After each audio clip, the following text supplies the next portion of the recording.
I think if I was encouraging women to change or to behave a certain way so that they can get a certain result from men, being marriage, a soft life, a man who will take care of them, give them a life of luxury, I think that women would listen. They would have notebooks out and they would actually do the thing. But it's also apparent why certain information is gatekept. I remember Jessica, one of my mutuals on here, saying that she's happy to be the type of woman that wise women feel safe imparting knowledge on. And I never really thought about it like that until I started reading this book, because Claudia, who is a woman who is well established in her femininity, she's a grandparent, she's with her husband adores her. She does not give this information to women who are not ready for it.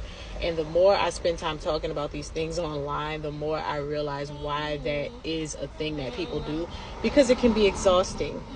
Now that I've spent 53 seconds giving that disclaimer, there's still going to be people who are going to say things outside of what I addressed, and that's fine. But I just wanted to put that out there. What would happen if we stopped castrating men? That is a question that Kimberly, one of the characters in this story, starts to experiment with.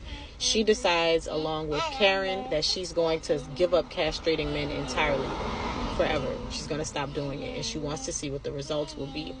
And so just a little bit of background about Kimberly. Kimberly's recently divorced. She works in leadership at her job. It's a corporate type job. She is one of the people who is going to be taken over when the current leader in that position leaves. But she finds that she can be very degrading towards the men on her job alongside other women. They just do things intentionally to poke at them, to deflate their egos, things like that. And so she decided that she's not going to do that anymore. She said she was off man patrol duty. It was no longer her job to monitor, discipline, maintain decorum according to the standards of the perfect person.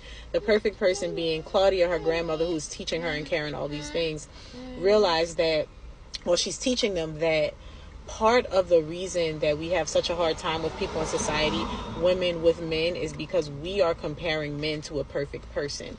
We are judging them and criticizing them and ridiculing them based on a perfect person that exists up here, right? Same thing with other women, because we do criticize other women too, right?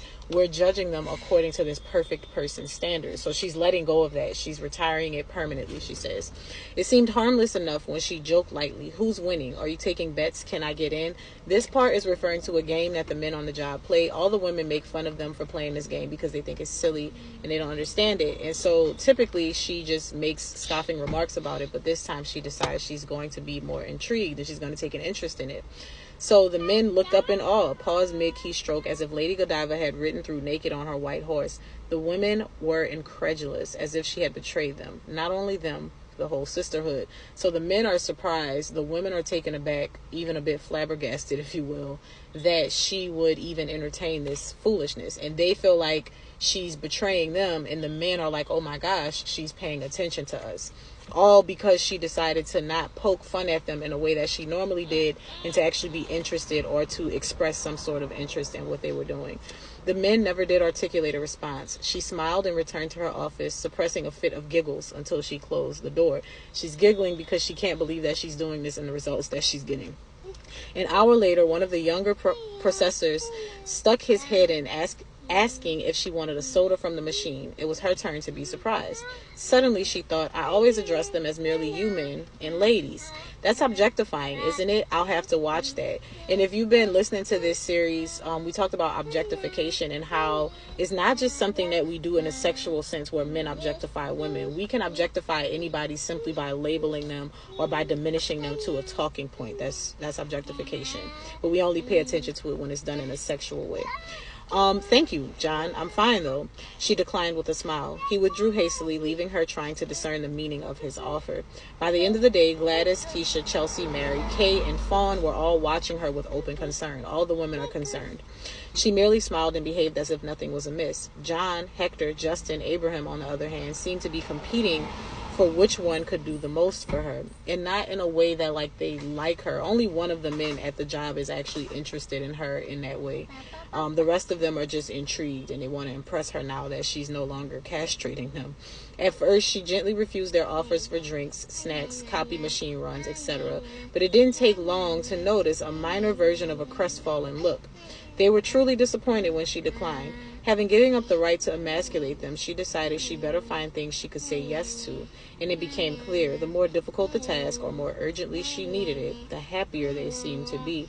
Y'all, this is not, I know this is a book and this is fiction, but in real life, this is a thing. When you are, and now this comes with knowing that you're not already sexualizing yourself. So be very self-aware when I say this. If you're going to the grocery store in booty shorts and a crop top and men are approaching you, but if you're going out and you're doing things like, anytime I go to the grocery store, I notice nobody is doing this with sexual interest or wanting something from me, but men will always offer to help me, especially if I have my children. They'll offer to get things off the top shelf.